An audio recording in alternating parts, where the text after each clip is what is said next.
तो मुझे पहली चीज़ मुझे तो बाइक चलानी आती है। तो और मैंने नहीं कहा आती। नहीं यार, बाइक तो मतलब सीखने का कभी वो था ही नहीं। आई वुडेंट एवर फील अपसेट कि जॉन जैसी मूवी एक उतना कमर्शियली अच्छा क्यों नहीं करी जितना नाबालिग ने किया है। तो कुछ नहीं तो मैं मतलब एक मेरे लिए समझ ले कोर्स था, 4-5 महीने का मैंने एक्टिंग एक कोर्स कर लिया उस ज़बरदस्त मूवी के यकीनन जरिए। एक्सपीरियंस है। उठ के सिनेमा जाना 1200 रुपये दे के एक रिलेटिवली True. डार्क चीज़ देखना शायद नहीं, तभी तो टीवी इतना बड़ा है आपके मुल्क में।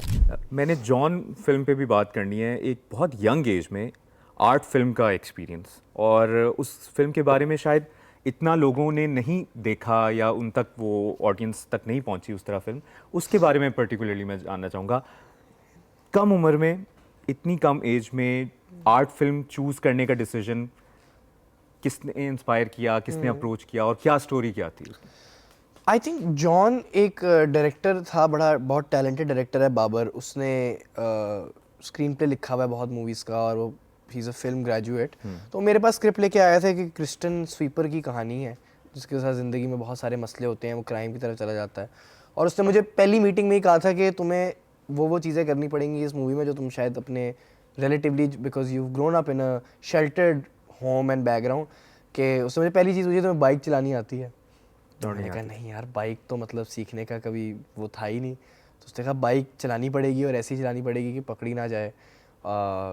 उसने बोला तुम्हारी कम्प्लेक्शन हम डार्क करेंगे मस्त 3-4 गुना उस लुक में लाने के लिए, और बहुत इस तरह की चीज़ें थी। तो मैंने कहा यार, यानी जब एक इतनी चैलेंजिंग रोल था मैंने कहा जो जब इतनी औखे चीज़ें करा रहा है ना, तो कुछ ना कुछ तो इससे निकलेगा। तो why I wouldn't ever feel upset कि जॉन जैसी मूवी एक उतना कमर्शियली अच्छा क्यों नहीं करी जितना नाबालिग ने किया है, is because it stood for something bigger.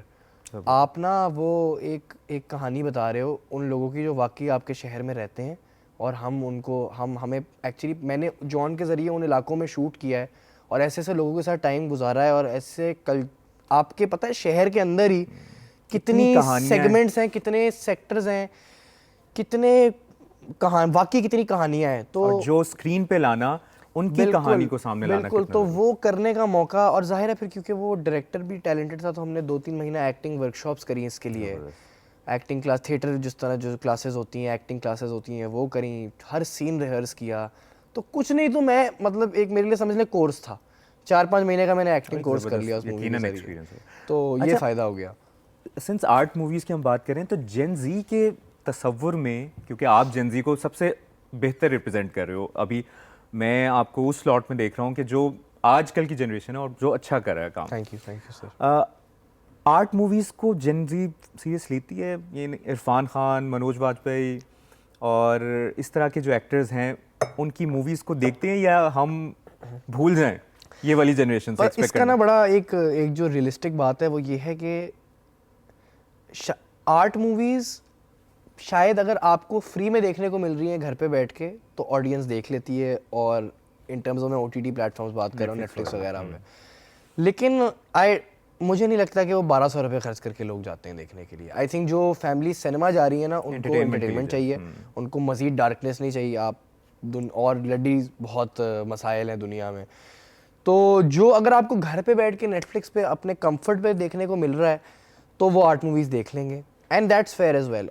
उठ के सिनेमा जाना 1200 रुपये दे के एक रिलेटिवली ट्रू। डार्क चीज़ देखना शायद नहीं, तभी तो टीवी इतना बड़ा है आपके मुल्क में, क्योंकि it's easily available, you can watch it at your home in your comfort. तो अगर पाकिस्तानी मूवीज़ नेटफ्लिक्स और ओटीटी प्लेटफॉर्म्स पे आने लग जाती हैं, और वो आर्ट मूवीज़ हैं जिस तरह आपने जो नाम लिए जैसे मनोज और ये एक्टर्स करते हैं, तो I think people would not have